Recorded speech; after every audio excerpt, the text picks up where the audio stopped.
Hello friends, అందరూ ఎలా ఉన్నారు? నేనైతే ఈ మధ్యన కొంచెం ఆరోగ్యం బాగాలేదు. నేను అనుకోకుండా బయటికి వెళ్తున్నాను. చాలా చాలా ఎండలు ఉన్నాయి. మీరు ఎమర్జెన్సీ అయితేనే బయటికి వెళ్ళండి. నేను కొంచెం హాస్పిటల్కి అయితే వెళ్తున్నాను. వెళ్ళేటప్పుడైతే నేను ఇది క్యాప్ అయితే యూజ్ చేశాను. స్కార్ఫ్ అయితే కొంచెం కట్టుకోవాలి కదా, అందుకే ఈ క్యాప్ అయితే నేను ఆన్లైన్లో ఆర్డర్ చేశాను.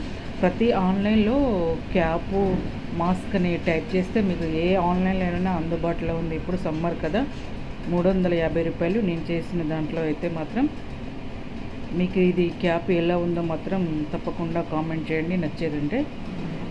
ఈ సమ్మర్లో అయితే నాకైతే బయటికి వెళ్ళాను, అందులో బైక్ పైన వెళ్ళడం మాత్రం నిజంగా చాలా వేడిగా అనిపించింది. నాకైతే ఒక హాఫ్ అన్ అవర్ వరకు కూడా వడదెబ్బ తగిలింది. మీరు మాత్రం బస్సులోనైనా వెళ్ళండి, ఆటోలైనా వెళ్ళండి, కానీ మాత్రం బైక్ మీద మాత్రం వెళ్ళకండి, ఎందుకంటే అంత వేడిగా ఉంది. ఈ వీడియో నచ్చితే మాత్రం తప్పకుండా లైక్ చేయండి, షేర్ చేయండి. Bye friends.